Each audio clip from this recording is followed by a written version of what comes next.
श्री शिवाय नमस्तुभयम। दोस्तों, जैसा कि आप सभी लोग जानते हैं कि 26 दिसंबर 2025 यानी शुक्रवार को पड़ रही है पौष महीने की षष्ठी तिथि। और दोस्तों, यह वह तिथि है जो पौष महीने में पड़ने वाली सबसे बड़ी तिथि है, क्योंकि यह शुक्रवार के दिन पड़ रही है और हमारे हिंदू धर्म में इसका बहुत ही बड़ा और विशेष महत्व होता है। पूज्य गुरु जी ने कहा है कि अगर कभी भी मौका लग जाए और पौष महीने की षष्ठी तिथि शुक्रवार को पड़ जाए तो आप लोगों को सिर्फ और सिर्फ एक चुटकी काले तिल वाला उपाय तो अवश्य ही करना चाहिए, क्योंकि इन दोनों तिथियों का संयोग बहुत ही कम आता है। इसी के साथ दोस्तों, गुरुजी ने कहा है कि जब भी पौष महीने की षष्ठी तिथि पड़े तो आप लोगों को सिर्फ एक चुटकी काले तिल वाला उपाय तो अवश्य करना चाहिए। यह उपाय इतना खास है कि अगर आपने सही मुहूर्त पर सही क्रिया अनुसार एक चुटकी काले तिल वाला उपाय कर लिया, जो प्राचीन काल के समय का महा उपाय है, तो मान के चलिए दोस्तों, महादेव जी के आशीर्वाद से आपके जीवन का कितना ही बड़ा दुख हो उससे आपको मुक्ति मिल जाएगी। आपकी कोई भी मनोकामना हो, मान लीजिए आप नौकरी की तैयारी कर रहे थे तो आपकी नौकरी लग जाएगी, आपका बंद पड़ा चल पड़ेगा। और दोस्तों, आप जिस बीमारी से आप बहुत दिनों से परेशान थे उस बीमारी से आपको मुक्ति मिल जाएगी। आपके जीवन में धन आना शुरू हो जाएगा, आपके जीवन में धन आने के नए नए रास्ते खुल जाएंगे। और मान के चलिए दोस्तों, फिर आपको किसी भी प्रकार की परेशानी का सामना नहीं करना पड़ेगा। इसीलिए दोस्तों, 26 दिसंबर शुक्रवार के दिन आप लोगों को इस वाले उपाय को जरूर कर लेना है। भले ही आपने पूरे साल भर इस उपाय को ना किया हो, पर अगर आपने इस पौष महीने में पड़ने वाली शुक्रवार षष्ठी तिथि के दिन इस वाले उपाय को कर लिया तो आपको इस उपाय को करने का वह फल मिलेगा जिसकी आपने कभी कल्पना भी नहीं करी होगी। इसीलिए आप लोग इस हल्दी वाले उपाय को एक बार जरूर कर लेना, ताकि आप लोगों के हाथ से यह मौका ना जा सके और आपको इस उपाय को करने का फल मिल सके। दोस्तों, यह उपाय पंडित जी ने अपनी अभी की ही शिव महापुराण की कथा में बताया है, जो इस उपाय को आज हम आपको बहुत अच्छे से समझाने वाले हैं। इस वीडियो को देखने के बाद इस उपाय को समझने के लिए आपको कोई वीडियो को देखने की जरूरत नहीं पड़ेगी। तो दोस्तों, इस उपाय को आपको कैसे करना है, कब करना है, कहां पर करना है और उपाय को करते समय आपको किन किन गलतियों को नहीं करना है और आपको किन गलतियों को देखने की जरूरत नहीं करना है, किन बातों का ध्यान रखना है, यह सारी जानकारी हम आपको इस वीडियो में देंगे। तो चलिए भक्तों, उपायों को शुरू करते हैं। अगर आप भी चाहते हैं कि महादेव जी का आशीर्वाद आप पर सदैव बना रहे तो वीडियो को लाइक करें, चैनल को सब्सक्राइब करें और कॉमेंट बॉक्स में हर हर महादेव जरूर लिखें। और अपने फायदे के लिए, गरीबी दूर करने के लिए वीडियो को पूरा देख कर जाना। यदि आज आपने वीडियो को बीच बीच में से देखा, काट काट कर देखा, तो जीवन में आपको कभी सफलता हासिल भी नहीं होगी। देखिए दोस्तों, ये 26 दिसंबर शुक्रवार का दिन या इतना खास होता है, इतना महत्वपूर्ण होता है। देखा गया है कभी कभी बड़े बड़े पूजा पाठ अनुष्ठान से जो मनोकामना पूर्ण नहीं होते, वह 26 दिसंबर शुक्रवार षष्ठी तिथि के दिन एक छोटे से उपाय करने से ही आपकी मनोकामना पूर्ण हो जाती है। अब हम समझते है इस वाले उपाय को हमें करना किस है, इस एक चुटकी काले तिल वाले उपाय को हमें पौष महीने के शुक्रवार के दिन करना किस समय है। तो देखिए, इस उपाय को करने का जो समय है वो सुबह का समय है और शाम का समय भी है। अब देखिए, यहां पर हम मुख्य रूप से सुबह का समय नहीं बोलेंगे, क्योंकि 26 दिसंबर शुक्रवार षष्ठी तिथि का दिन है और इस दिन प्रदोष काल के समय का बहुत महत्व होता है। बाकी अगर सुबह के समय भी करेंगे तो भी अच्छा होगा, उसमें कोई भी दिक्कत वाली बात नहीं है। तो चलिए जानते विशेष उपाय के बारे में। लेकिन उससे पहले एक प्रार्थना, अगर आप इस चैनल पर नए हैं तो आप इस वीडियो को लाइक करें, चैनल को सब्सक्राइब करें और कमेंट बॉक्स में आप अपनी राशि या अपना नाम जरूर डाल दें, क्योंकि हम राशि से जुड़ा भाग्य भी बताते हैं और भाग्य में चल रही परेशानियों को दूर करने के लिए वो आसान से आसान उपाय भी बताते हैं। तो चलिए अब हम अपने सबसे पहले उपाय की बात कर लेते हैं। तो चलिए बात करते हैं हमारे पहले उपाय की। देखिए, उपाय के लिए आपको 2 दीपक लेने होंगे। दोनों ही दीपक आप मिट्टी के भी ले सकते हैं और दोनों ही दीपक आप शुद्ध आटा मढ़कर उनके भी तैयार कर सकते हैं। अब दोस्तों, दोनों ही दीपक के अंदर आपको शुद्ध घी का प्रयोग करना होगा और एक दीपक के अंदर आपको गोल रुई की बाती का प्रयोग करना होगा और एक दीपक के अंदर आपको लंबी बाती का प्रयोग करना होगा। लंबी बाती वाले दीपक के अंदर आप मौली वाला जो धागा आता है कलावा का, उसकी बाती का प्रयोग भी आप लंबी बाती वाले दीपक के अंदर कर सकते हैं। 2 दीपक वाला ये चमत्कारी उपाय केवल शुक्रवार षष्ठी तिथि की रात्रि में ही किया जाता है, इसीलिए आपको इस उपाय को बहुत ही ध्यान से समझना। इसी के साथ में आपको एक चुटकी काले तिल के दाने लेना है और इसी के साथ में आपको मात्र एक चुटकी हल्दी भी लेनी होगी। अब दोस्तों ये सभी सामग्री लेकर के आपको रात्रि के समय पहुंच जाना है अपने घर में। जहां कहीं भी तुलसी जी का पौधा, तुलसी माता का निवास स्थान है, वहां पर देखिए दोस्तों, सबसे पहले तो आपके पास जो एक गोल बाती का दीपक है उसे आपको तुलसी जी के वहां पर प्रज्वलित करना है। दीपक को प्रज्वलित करते समय आपको ओम नमो भगवते वासुदेवाय इस मंत्र का 11 बार जाप कर लेना है।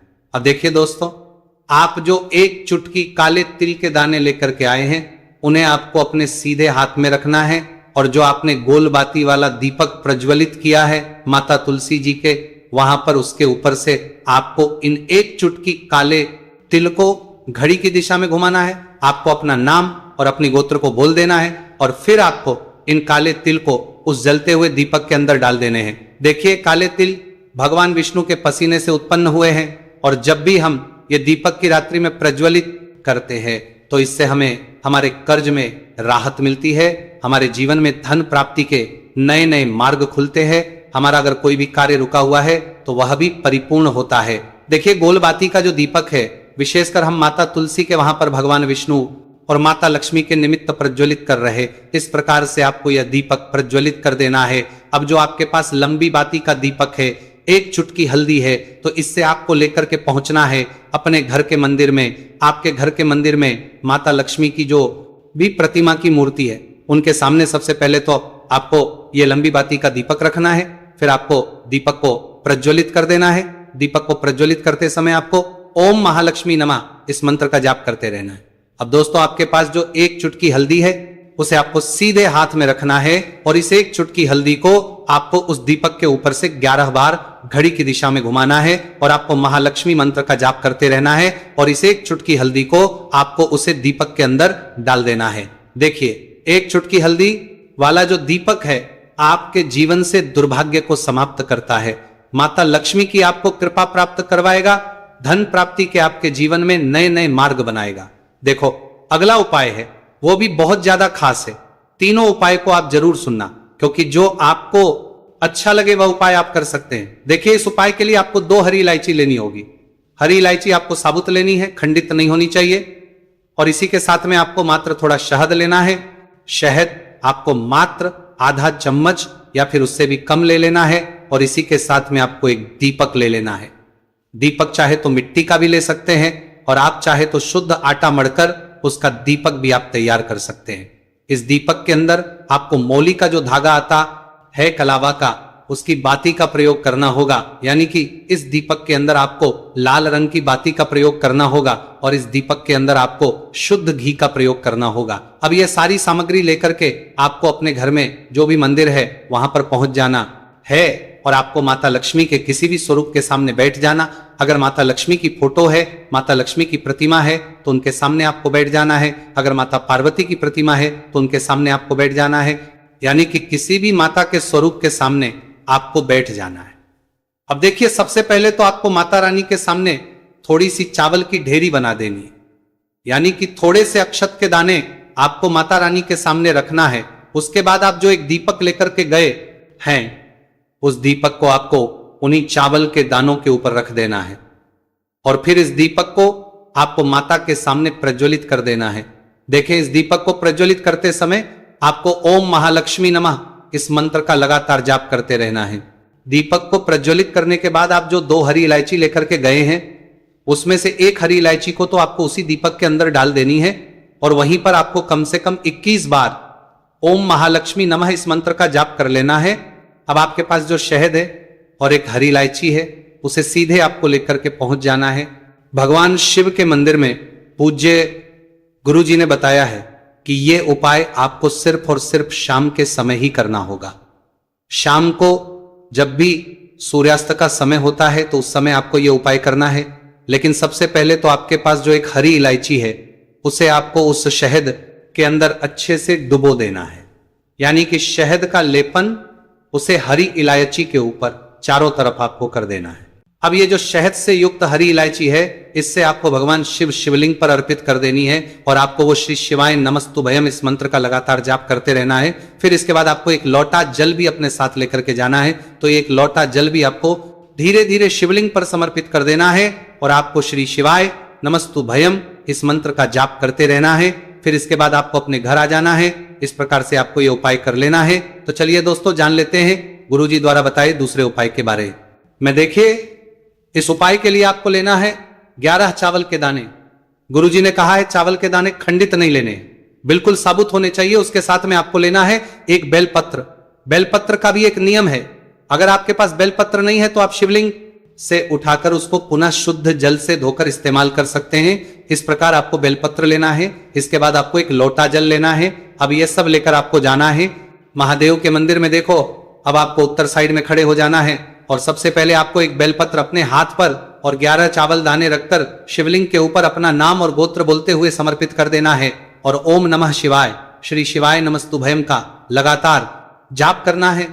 अब आपको जो एक लोटा जल साथ में लेकर आए थे उसे धीरे धीरे बेलपत्र और चावल दाने के ठीक ऊपर आपको समर्पित करते जाना है और शिव पुराण के मंत्र श्री शिवाय नमस्तुभयम का 11 बार जाप करना है और अपनी मनोकामना बोलते जाना है। देखो बस छोटा सा उपाय करना है, देखना एक दिन आपके सब काम बनने लग जाएंगे। गुरुजी का बहुत ही विशेष उपाय है। चलते हैं तीसरे उपाय की तरफ। देखिए इस उपाय के लिए आपको एक तांबे के पात्र के अंदर सबसे पहले अपने घर से शुद्ध जल लेना है। फिर इसी के साथ में आपको मात्र थोड़ा सा शहद लेना होगा। शहद आपको आधा चम्मच या फिर उससे भी कम लेना है और इसी के साथ एक प्यारी सी बेलपत्र ले लेनी है। बेलपत्र यदि आपको नहीं मिल पाती है तो भगवान शिव के शिवलिंग पर चढ़ी हुई बेलपत्रों को आप पूर्ण शुद्ध जल से धोकर के उपयोग कर सकते हैं। और बेलपत्र जो है वो कहीं से भी कटी फटी खंडित नहीं होनी चाहिए। अब ये तीनों सामग्री लेकर के सीधे आपको पहुंच जाना होगा भगवान शिव के मंदिर में।